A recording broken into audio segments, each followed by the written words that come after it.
Budget 2024 आने वाला है 23 जुलाई को। फाइनेंस मिनिस्टर निर्मला सीतारमण इसको पूरे देश के सामने प्रस्तुत करेंगी। अब देश के हर तबके की नजर है बजट 2024 के ऊपर। सब जानना चाहते हैं कि वित्त मंत्री उन्हें क्या देने वाली हैं। इसी बीच हमारी बात हुई सोने के व्यापारियों से। तो आइए जानते हैं कि सोने के व्यापारी वित्त मंत्री निर्मला सीतारमण से इस बजट में क्या उम्मीदें लगाए बैठे हैं। डिमांड ये है कि सरकार से है कि सरकार ने है ना हमारे ट्रेड के ऊपर में 2 लाख तक की कैश बैंक की छूट दे रखी है। सबसे बड़ी बात है कि आज गोल्ड 2 लाख रुपए में क्या आता है। आज 30 ग्राम सोना भी 2 लाख रुपए का नहीं आता है।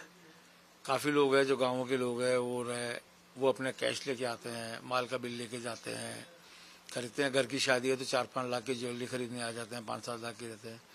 उनके पास तो किसानों का पैसा है, वो कैश ही लेके आएंगे।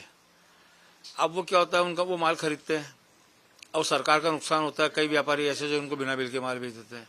तो मैं समझता हूँ ज्वेलरी ट्रेड के अंदर में कम से कम 10 लाख रुपए की कैश बाइंग की छूट, कैश सेल की छूट होनी चाहिए।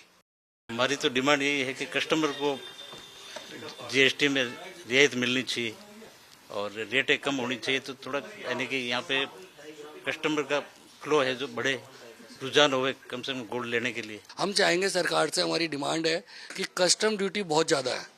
कस्टम ड्यूटी ज़्यादा होने की वजह से गोल्ड सिल्वर काफ़ी महंगा हो जाता है। तो और 3% जीएसटी है, तो टोटल करीब लगभग 18% टैक्स बैठता है गोल्ड और सिल्वर पे।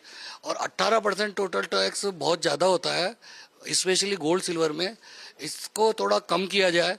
कम करने से हमारे को एक्सपोर्ट में भी राहत मिलेगी और ज्वेलरी का क्रेज भी है तो पब्लिक को भी राहत मिलेगी। तो इससे एक बात तो साफ हो गई है कि देश के हर तबके को कुछ ना कुछ उम्मीद है कि वित्त मंत्री उनके लिए क्या खास इस बजट में प्रस्तुत करेंगी।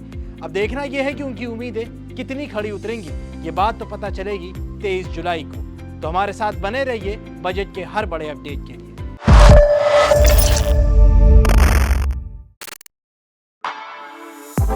For exclusive and insightful videos, subscribe to our new channel ABP Live Premium.